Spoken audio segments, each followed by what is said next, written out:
집중호우로 인한 피해가 심각합니다. 참으로 안타깝습니다. 뜻하지 않은 재난으로 유명을 달리하신 분들의 명복을 빕니다.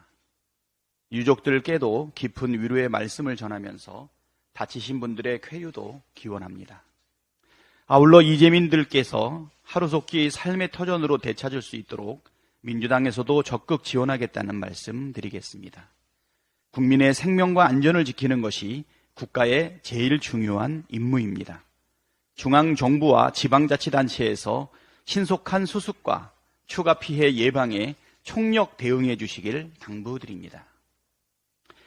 국내에서 집중호우 피해가 속출하고 있는 와중에 윤석열 대통령은 귀국을 미루고 우크라이나를 방문했습니다. 집중호우 피해를 겪고 있는 우리 국민을 외면한 점을 떠나서라도 외교적으로 적절한 처신이었는지 의심이 듭니다. 윤석열 대통령이 사실상 러시아를 적대하면서 경제 문제뿐만 아니라 한반도 정세도 더욱 불안정해질 우려가 있습니다. 윤석열 정부 들어서 일방적이고 맹목적인 가치 외교가 한반도를 신냉전의 중심지로 만들고 있습니다. 그로 인한 피해는 고스란히 우리 국민이 겪게 될 수밖에 없다는 점을 윤석열 대통령이 깨닫기를 바랍니다. 리투아니아 명품 매장 방문이 호객행위 때문이라고 합니다. 대통령실 관계자가 김건희 여사의 리투아니아 명품 매장 쇼핑 보도와 관련해 호객행위 때문이라는 황당한 해명을 했습니다.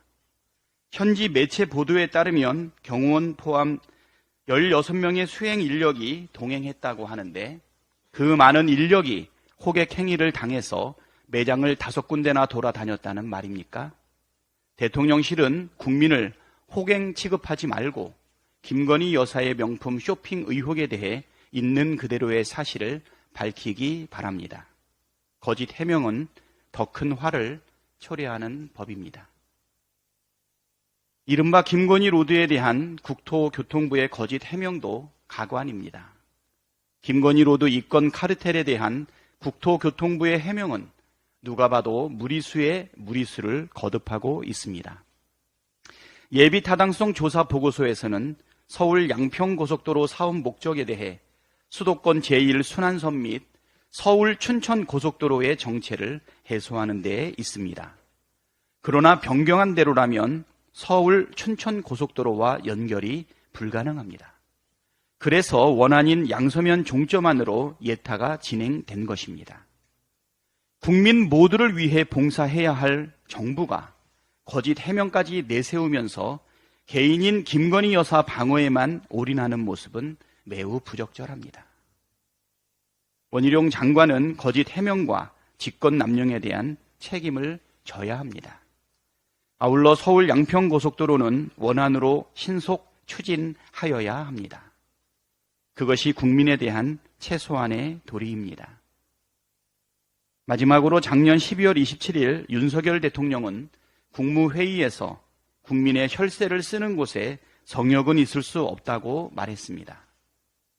그런데 대법원 판결에 따라 검찰이 마지못해 공개한 특수활동비, 업무추진비 사용 내역을 보면 그 성역 중의 성역이 검찰이라는 것이 확인되었습니다. 검찰이 공개한 내용을 보면 수령증이 무더기로 사라지고 식당 이름과 결제 시간까지 지워진 사실상 백지 상태의 영수증이 태반이었습니다. 하다못해 계모임이나 동창회비도 이런 식으로 관리하면 문제가 될 텐데 검찰이 이렇게 국민 혈세를 멋대로 쓴다는 것은 있을 수 없는 일입니다. 조직적인 자료 무단 폐기 또는 은폐 의혹에 대한 철저한 수사를 촉구합니다.